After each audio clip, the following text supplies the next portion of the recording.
Hi, this is David Orlofsky with the Parsha in 5, where in 5 minutes we give you an insight into the Parsha that hopefully will help to enhance your Shabbos. Because as we've said many times, sometimes Shabbos has a name like Shabbos Nachamu or Shabbos Chazon, but when we say it's Parshas Eikev, it's not that it's Parshas Eikev, it's Shabbos Eikev.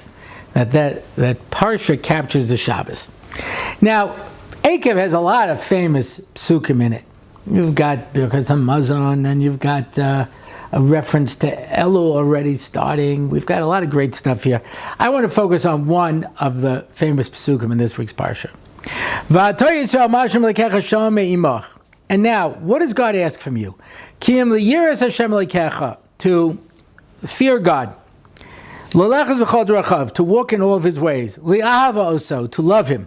And to serve the Lord your God with all your heart and with all your soul. Lishmas mitzvahs Hashem, to keep all of His mitzvahs, as chukasav and His statutes, asher nochi mitzavecha hayom, l'toiv loch, which I command to you today. Wow, what an amazing concept! A mother says to a kid, "What are you complaining? What do I ask from you already? To do all the shopping, to do all the cooking, to clean up the house, to take care of your brothers and sisters, to do that. Is that a big deal? Yeah, it's a big deal." Usually when you say, "What do I ask you already?" Take out the garbage, it's like, no.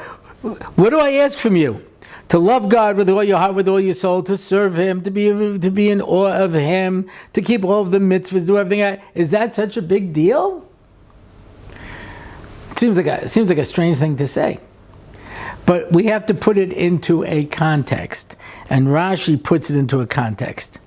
Va'ata Yisrael, avo pisha asisim kol zos, odenu rachama v'chibaso aleichem. Even though you've done all of this, God's mercy and love is on you.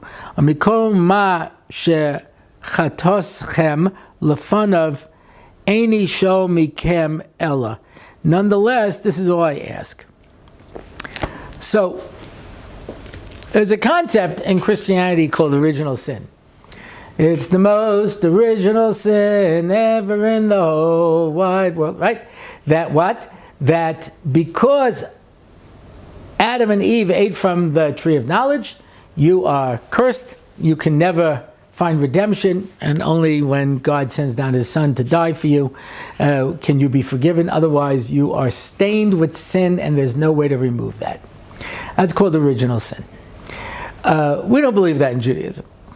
But the closest you could get to that is the golden calf, the Egel HaZahav, which was so destructive for the Jewish people. The Chazal tell us that at Har Sinai we reached the level of Adam Kodem HaChet. We were on the level of Adam and Chava in Gan Eden before they sinned. And had we received those luchos, those first tablets, freedom from those tablets, freedom from death, freedom from the Yetzer Hara, freedom from, that would have been it. We would have gone into the world the way it was meant to have been. We would have undone everything. And we built the Egel and we destroyed all of that. And so that would be our version of original sin. And that's what the story was through all of Eikev up until this pasuk. HaKadosh Baruch Hu says, look at everything you've done, and yet, what does God ask from you? Nothing more than He asked from you at Har Sinai. To love God, to be in awe of God. And the Mesilas Yesharim takes these psukim and use it as the basis to explain what a Jew is doing in this world.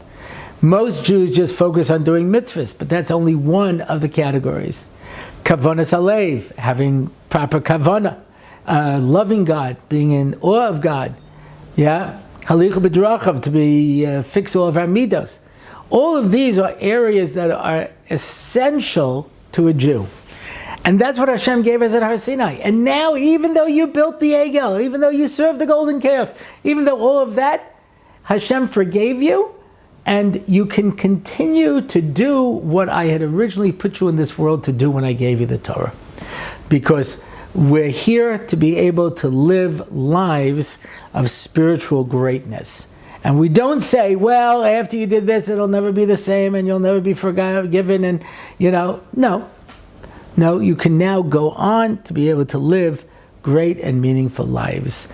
And Mirza Hashem, we should be zoicha to that in our lives. Shabbos.